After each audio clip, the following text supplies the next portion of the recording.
Camera ആ ഒരു ശരിക്കും തലേ ദിവസം ഷൂട്ടിന് വരുന്ന തലേ ദിവസം ഞാൻ ഉറങ്ങിയിട്ടില്ല എന്ന് പറയാം.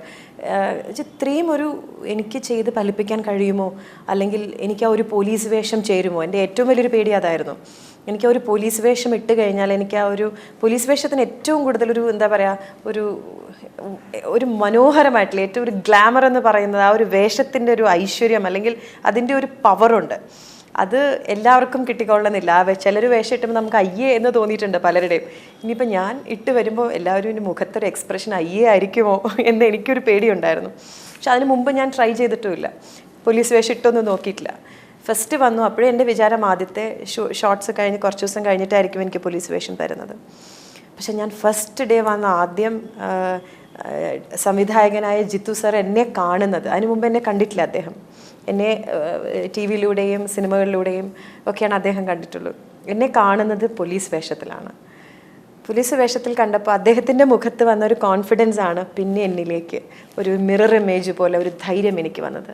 ഇറ്റ്സ് റിയലി സൂട്ടിങ് യു എന്ന് പറഞ്ഞു. ആശയ്ക്ക് ചേരുന്നുണ്ട്, ഒരു പോലീസുകാരി ആവാമായിരുന്നു അല്ലേ എന്ന്, ഡാൻസറിനേക്കാൾ ഒരു പോലീസുകാരി ആയാൽ മതിയായിരുന്നു തോന്നുന്നുണ്ടോ എന്ന് ചോദിച്ചു. ആ ഒരു ധൈര്യം എനിക്ക് വന്നു. അങ്ങനെയാണ് ശരിക്കും എനിക്ക് പേടിയുണ്ടായിരുന്നു. മാത്രമല്ല എൻ്റെ കൂടെ നിൽക്കുന്നത് ഹസ്ബൻഡായിട്ട് അഭിനയിക്കുന്ന സിദ്ദിഖ് എത്രയോ സിനിമകൾ പോലീസായിട്ട് വന്ന് നമ്മളൊക്കെ ഇങ്ങനെ അന്തം വിട്ട് നിന്നിട്ടുണ്ട് അദ്ദേഹത്തിൻ്റെ റൂൾസ് കണ്ടിട്ട്. പക്ഷെ അദ്ദേഹം ഭയങ്കര സപ്പോർട്ടായിരുന്നു എനിക്ക്.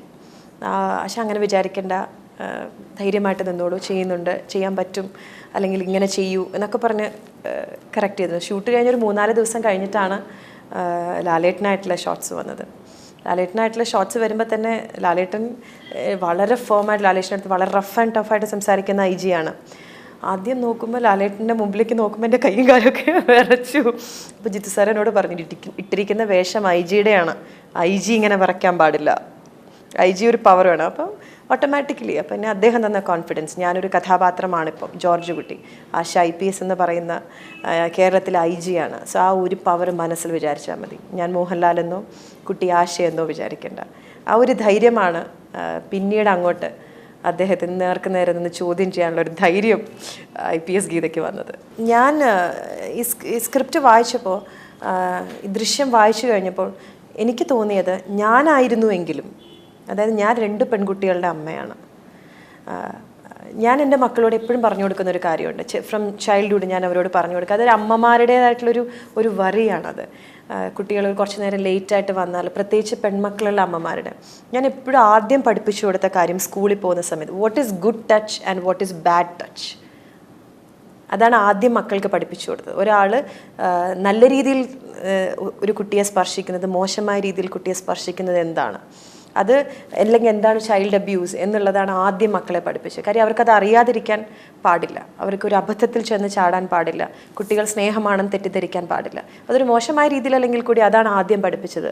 അപ്പം എന്നിലുള്ള ആദ്യം 100-ൽ 110% അമ്മയാണ്, പിന്നെ 100% ഭാര്യയാവുന്നുള്ളൂ ഞാൻ എന്നെപ്പോഴും ഞാൻ സ്വയം പറയുന്നൊരു കാര്യമാണ്.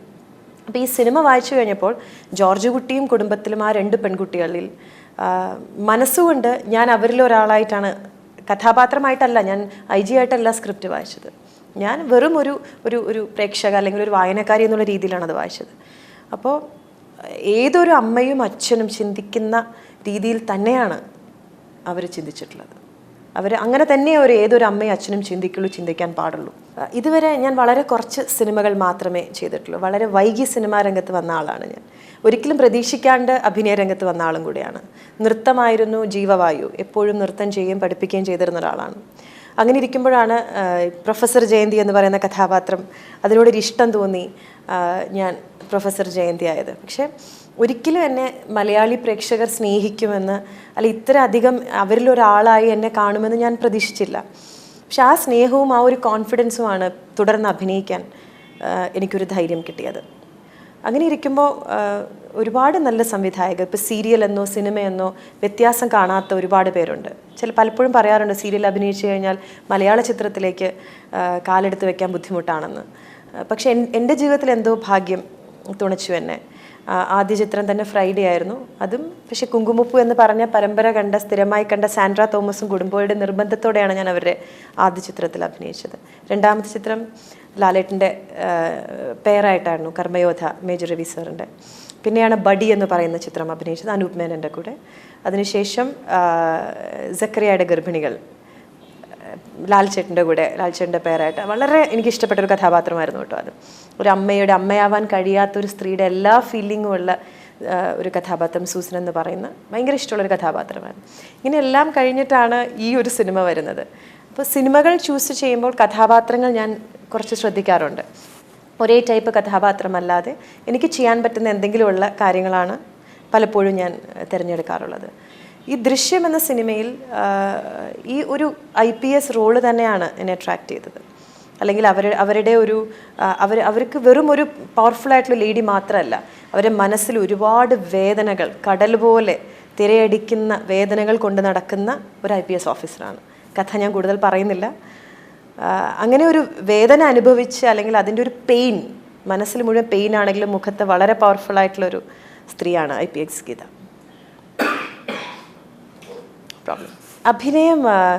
അഭിനയം ഒരു മോഹമാണ്, അല്ലെങ്കിൽ ഒരു പാഷൻ എന്നുള്ള വേർഡ് ഞാൻ യൂസ് ചെയ്യുന്നില്ല. അതൊരു മോഹം, കറക്റ്റായിട്ടുള്ള വേർഡ് മലയാളത്തിൽ തന്നെ പറഞ്ഞാൽ അതിൻ്റെ ഒരു സുഖം കിട്ടുള്ളൂ. അതൊരു മോഹമാണ്. നൃത്തം എന്ന് പറയുന്നത്, നൃത്തത്തിൻ്റെ ചുവടില്ലാതെ, താളമില്ലാതെ എനിക്ക് ജീവിക്കാൻ കഴിയില്ല. കാര്യം ജനിച്ചപ്പോൾ മുതൽ ഞാൻ കേൾക്കുന്നതാണ്, അമ്മയുടെ വയറ്റിൽ കിടക്കും മുതൽ അമ്മയാണ് ഗുരു, കലാമണ്ഡലം സുമതി. അപ്പം നൃത്തമില്ലാത്ത ഒരു ജീവിതം എനിക്ക് ചിന്തിക്കാൻ കഴിയില്ലായിരുന്നു. അഭിനയം എന്ന് പറയുന്നത് വളരെ അടുത്ത് വന്നൊരു കാര്യമാണ്. അപ്പോൾ ഇതൊരു മോഹമാണ്. മറ്റുള്ളവർക്ക് ചെയ്യാൻ മറ്റുള്ളവരുണ്ട്, ഒരുപാട് പേരുണ്ട്, ഒരുപാട് ആർട്ടിസ്റ്റുകളുണ്ട്. പക്ഷേ എനിക്കൊരവസരം കിട്ടുമ്പോൾ അതിൽ നിന്ന് നല്ല അവസരങ്ങൾ നോക്കി ഞാൻ ചെയ്യുന്നത് എൻ്റെ സ്വയം ഒരു സാറ്റിസ്ഫാക്ഷന് വേണ്ടിയിട്ടാണ്. അല്ലാതെ ഒരു പണത്തിന് വേണ്ടിയോ അല്ലെങ്കിൽ പ്രശസ്തിക്ക് വേണ്ടിയോ അങ്ങനെയൊന്നുമല്ല. It's my satisfaction. കുറേ കാലങ്ങൾക്ക് ശേഷം തിരിഞ്ഞു നോക്കുമ്പോൾ ഐ ഡിഡ് സംതിങ്. എനിക്ക് വേണ്ടിയും എൻ്റെ മോഹങ്ങളും പൂവണിഞ്ഞു എന്നെനിക്ക് സ്വയം ആശ്വസിക്കാൻ വേണ്ടിയിട്ടാണ് ഞാൻ നല്ല ചിത്രങ്ങൾ ചെയ്യുന്നത്. പ്രശസ്തിയുടെ പേരിലോ അല്ലെങ്കിൽ പണത്തിൻ്റെ പേരിലോ അല്ല എൻ്റെ പായൽ. ഇപ്പം ഞാൻ ചെയ്തിട്ടുള്ള സിനിമകൾ നോക്കുമ്പോൾ അറിയാം. കഴിഞ്ഞിപ്പം കുങ്കുമപ്പൂ എന്ന് പറയുന്ന പരമ്പര തുടങ്ങിയിട്ട് 3.5 വർഷങ്ങൾ കഴിഞ്ഞു. എനിക്കിതിന് ഈ 3.5 വർഷങ്ങൾക്കിടയിൽ എത്രയോ സിനിമകൾ ചെയ്യാമായിരുന്നു. കുങ്കുമപ്പൂ എന്ന് പറയുന്ന സീരിയൽ തുടങ്ങി ഒരു 4-5 മാസങ്ങൾ കഴിഞ്ഞ ശേഷം മുതൽ എനിക്ക് നല്ല നല്ല ഓപ്പർച്യൂണിറ്റീസ് വരുന്നുണ്ടായിരുന്നു. പക്ഷെ എനിക്ക് ഒരുപാട് ഓപ്പർച്യൂണിറ്റീസ് ചെയ്യാൻ സമയം, കുടുംബം, ഓഫീസ് എല്ലാമുണ്ട്. പല റോളുകളുള്ള ആളാണ് ഞാൻ. അമ്മയാണ്, ഭാര്യയാണ്, അധ്യാപികയാണ്, മകളാണ്, കൈരളി കലാകേന്ദ്രത്തിൻ്റെ മാനേജിങ് ഡയറക്ടറാണ്. ഇതിൻ്റെ എല്ലാം കൊണ്ടുപോകണം. ആർക്കും ഒരു ബുദ്ധിമുട്ടും ഇല്ലാത്ത രീതിയിൽ കൊണ്ടുപോകണം എന്നുള്ളതാണ് എൻ്റെ ആഗ്രഹം. അപ്പം എൻ്റെ മക്കൾ കുറച്ച് അറിവെച്ചു, കുറച്ച് അവരുടെ കാര്യങ്ങൾ ചെയ്യാറായി. എങ്കിലും ഞാൻ മാസത്തിൽ ഒരു 7 ദിവസം 8 ദിവസത്തിനപ്പുറം മാറി നിൽക്കാറില്ല വീട്ടിൽ നിന്ന്.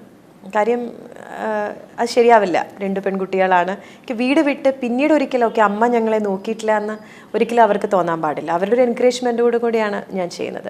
ഇതൊരു പ്രശസ്തിക്ക് വേണ്ടി അല്ല. അങ്ങനെ പ്രശസ്തി ഇഷ്ടമാണ്, അതാണ് ഞാൻ പറയുന്നത്. പണത്തിനോ പ്രശസ്തിക്കോ അങ്ങനെയല്ല. നല്ല കഥാപാത്രങ്ങൾ വരുന്നു. എത്രയോ പേര് കൊതിക്കുന്നതാണ് ഒന്ന് അഭിനയിക്കാൻ, അല്ലെങ്കിൽ ഈ ഒരു ഓപ്പർച്യൂണിറ്റി. അപ്പോൾ ഭഗവാൻ എനിക്ക് തരുമ്പോൾ അത് തട്ടിക്കളയുന്നതൊരു അഹങ്കാരമാണ്, അല്ലെങ്കിൽ അതൊരു സൗഭാഗ്യമായി ഏറ്റെടുക്കണം എന്നുള്ളത് തന്നെയാണ് എൻ്റെ ആഗ്രഹവും എൻ്റെ മോഹവും.